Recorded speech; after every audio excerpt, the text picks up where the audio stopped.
Assalamualaikum warahmatullahi wabarakatuh. Kami dari kelompok 2 ingin mempresentasikan topik yaitu lingkungan. Di sini saya akan membacakan yang pertama. Perkenalkan, nama saya Hitri Krot Syansal Khair. Oke, yang pertama itu ada pengenalan isu lingkungan. Indonesia, negara kepulauan dengan kekayaan alam yang melimpah, juga dihadapkan pada berbagai isu lingkungan serius. Isu-isu ini tidak hanya berdampak pada kelestarian lingkungan, tetapi juga mempengaruhi kehidupan masyarakat, kesehatan, dan masa depan bangsa. Selanjutnya akan dibacakan oleh teman saya. Silakan. Perkenalkan, nama saya Muhammad Hasbibullah. Saya di sini akan menjelaskan pencemaran lingkungan. Pencemaran lingkungan terbagi menjadi 3. Yang pertama, pencemaran udara yang diakibatkan oleh emisi dari kendaraan bermotor, industri, dan pembakaran bahan bakar fosil. Hal inilah yang menjadi sumber utama pencemaran udara. Dampaknya berupa penurunan kualitas udara, kabut asap, dan berbagai penyakit pernapasan. Yang kedua, pencemaran air yang diakibatkan oleh limbah industri, pertanian, dan rumah tangga mencemari sungai, danau, dan laut. Hal ini menyebabkan kematian biodata air, pencemaran sumber air bersih, dan berbagai penyakit. Dan yang terakhir, pencemaran tanah.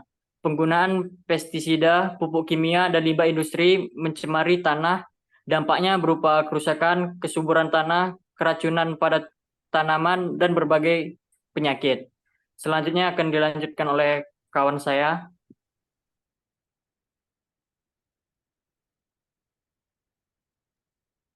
Slide berapa itu, Ya, coy?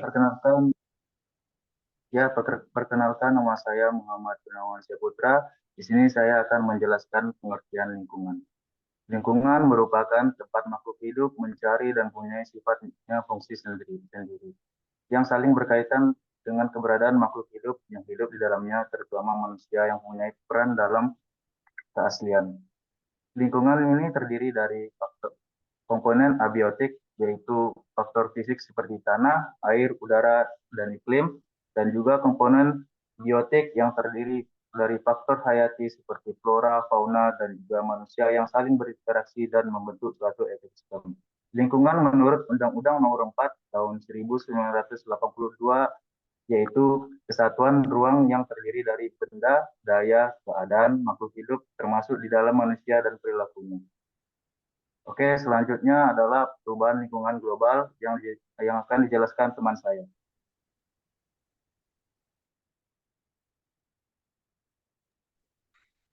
Nama saya Muhammad Rizky Haikal. Saya akan menjelaskan tentang perubahan lingkungan global.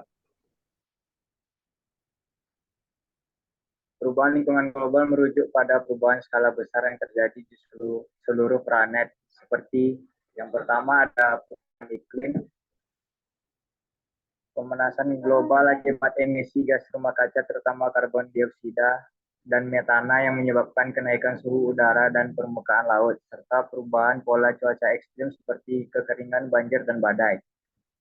Yang kedua, ada kehilangan keanekaragaman hayati, kepunaan spesies flora dan fauna akibat kehilangan habitat, perburuan liar, eksploitasi berlebihan, pencemaran, dan perubahan iklim. Yang ketiga, ada degradasi lahan, yaitu pengguluran hutan, erosi tanah, dan desertifikasi akibat aktivitas manusia yang tidak berkelanjutan seperti penebangan liar, pertanian intensif, dan urbanisasi. Yang keempat ada polusi, pencemaran udara, air, dan tanah oleh limbah industri, pertanian, dan rumah tangga yang dapat mengganggu kesehatan manusia dan ekosistem. Terakhir yang kelima ada depresi sumber daya alam, yaitu eksploitasi berlebihan sumber daya alam seperti air, energi fosil, mineral, dan hutan yang dapat menyebabkan kelangkaan dan konflik. Selanjutnya, kita akan membahas isu lingkungan saat ini yang akan dipresentasikan oleh teman saya.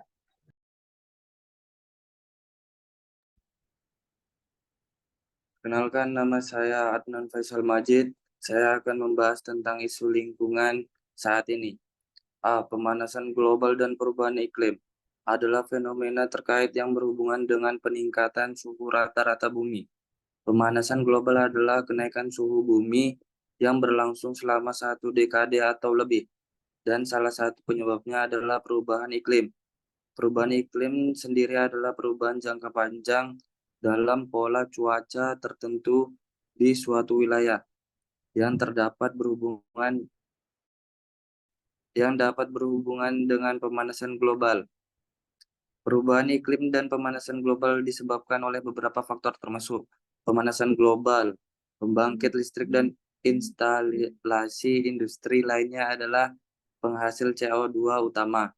Suhu rata-rata global saat ini adalah 0,85 Celcius. Lebih tinggi jika dibandingkan dengan akhir abad ke-19. Efek gas rumah kaca.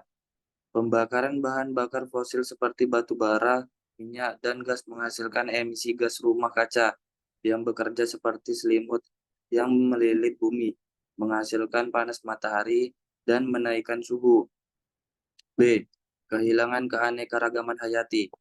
Kehilangan keanekaragaman hayati adalah fenomena yang terkait dengan penurunan keanekaragaman spesies di bumi. Kehilangan keanekaragaman hayati dapat disebabkan oleh berbagai faktor, termasuk degradasi dan hilangnya habitat, perubahan iklim, beban nutrisi yang berlebihan, eksploitasi berlebihan, konflik bersenjata, spesies asing invasif, dan aktivitas manusia yang mengancam bentuk kehidupan lainnya. Kehilangan keanekaragaman hayati memiliki dampak yang sangat serius pada stabilitas ekosistem dan kesehatan manusia. Dampak-dampak ini meliputi 1.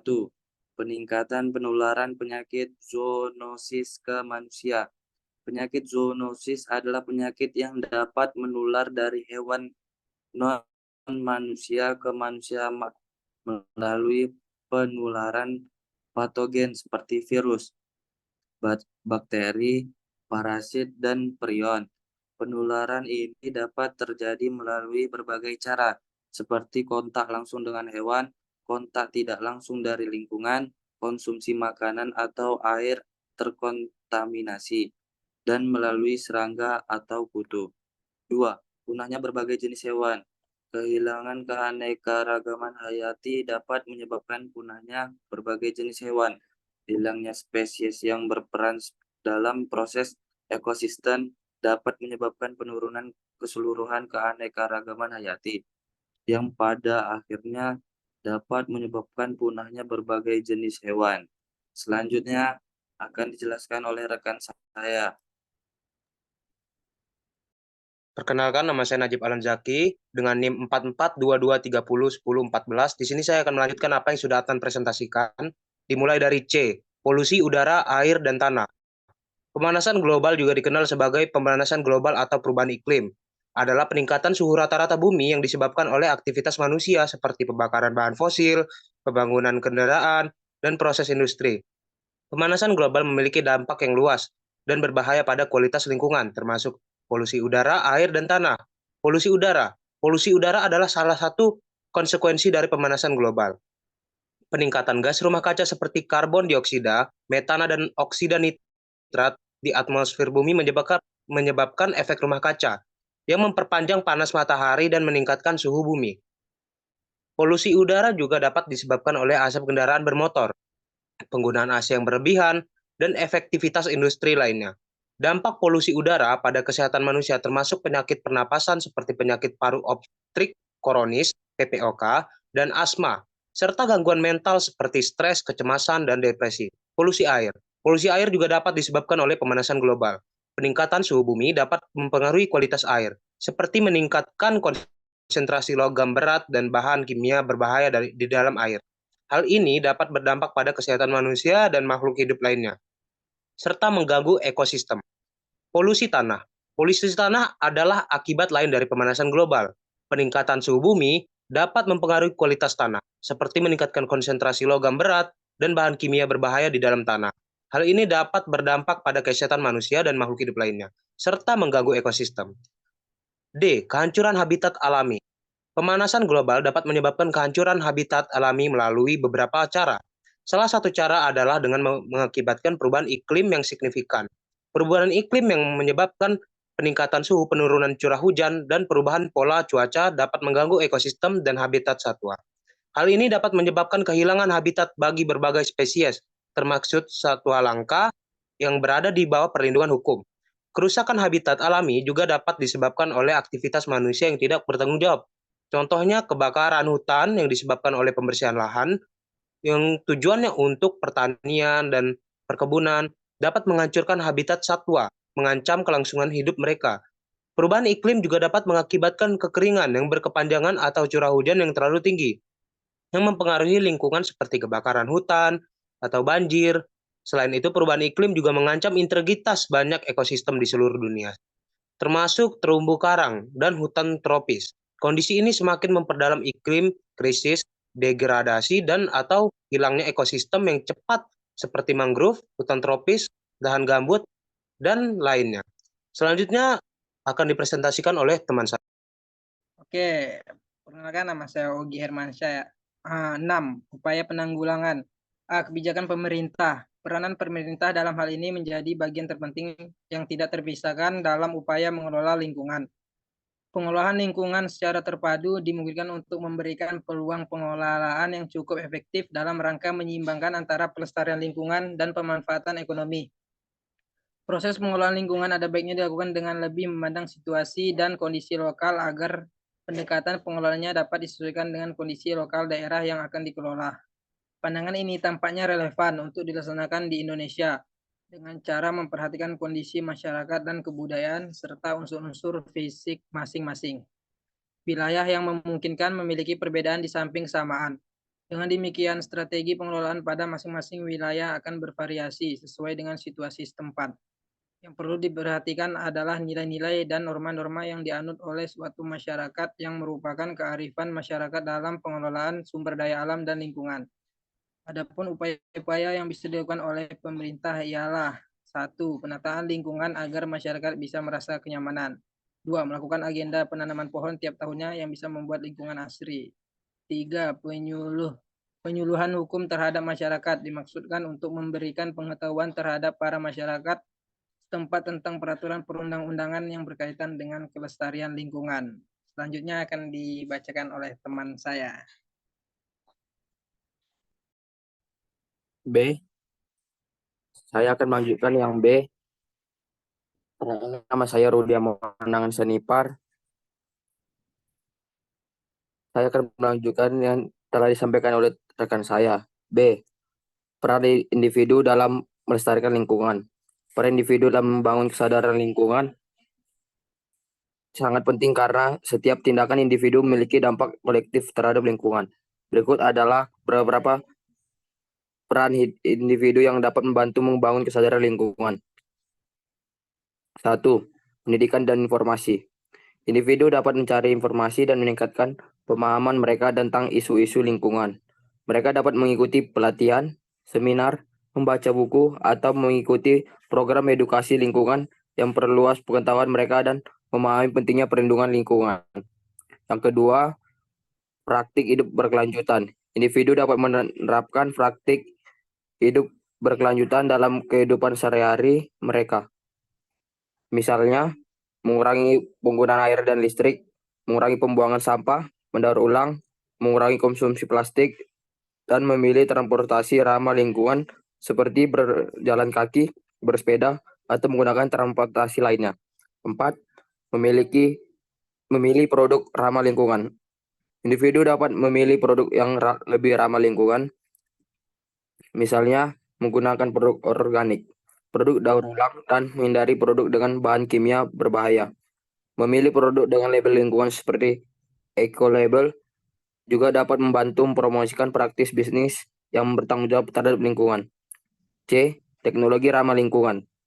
Teknologi ramah lingkungan atau green technology adalah sebuah konsep yang berfokus pada pengembangan dan penggunaan teknologi yang berkelanjutan untuk mengurangi dampak negatif bagi lingkungan. Tujuan utamanya adalah untuk menciptakan teknologi yang ramah lingkungan serta memberikan alternatif yang lebih baik dan lebih efisien. Teknologi ramah lingkungan diterapkan di berbagai bidang seperti energi terbarukan, pengolahan limbah, transportasi ramah lingkungan. Dalam energi terbarukan, teknologi ramah lingkungan mencangkup penggunaan sumber energi terbaru seperti tenaga surya, tenaga angin, dan biomasa. Dan dalam pengelolaan limbah meliputi penggunaan teknologi yang dapat mendaur ulang material untuk mengurangi jumlah lingkungan yang dibuat ke lingkungan. Sedangkan dalam transportasi mencakup kendaraan listrik, hybrid, atau penggunaan bahan bakar alternatif yang ramah lingkungan. Oke, selanjutnya akan dilanjutkan oleh rekan saya. Baik, perkenalkan nama saya Muhammad Tahfil Imdadi. Saya akan menyimpulkan apa yang telah disampaikan oleh rekan-rekan saya. Yang pertama, ringkasan temuan. Untuk menjamin masa depan bumi yang berkelanjutan, sangat penting untuk mengatasi masalah lingkungan melalui tindakan kolektif yang melibatkan pemerintah, individu, dan dunia.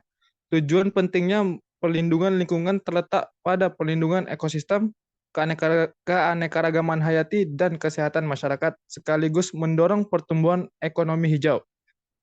Yang kedua, implikasi pentingnya melestarikan lingkungan.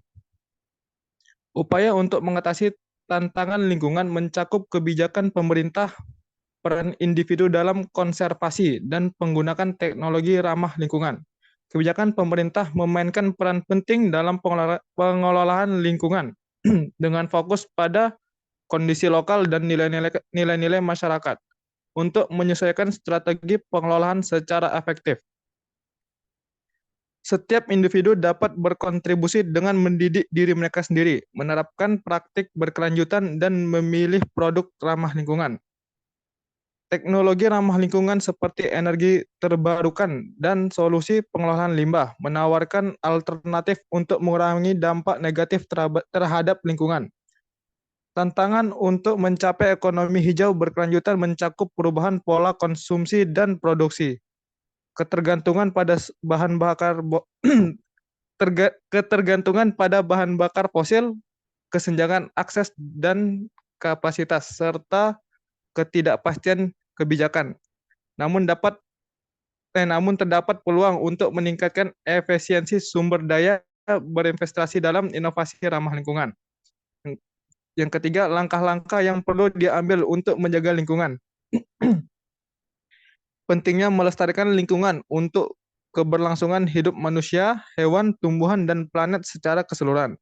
Langkah-langkah untuk menjaga lingkungan seperti perlindungan sumber daya alam, pengurangan limbah, pemilihan produk ramah lingkungan, dan pengembangan teknologi hijau sangat penting untuk memastikan masa depan yang berkelanjutan bagi generasi yang akan datang. Baik, terima kasih. Saya akan kembalikan kepada moderator.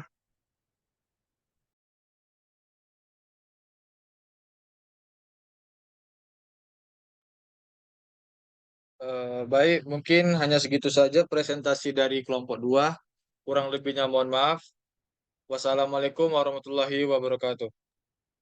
Waalaikumsalam. Waalaikumsalam warahmatullahi wabarakatuh. Waalaikumsalam.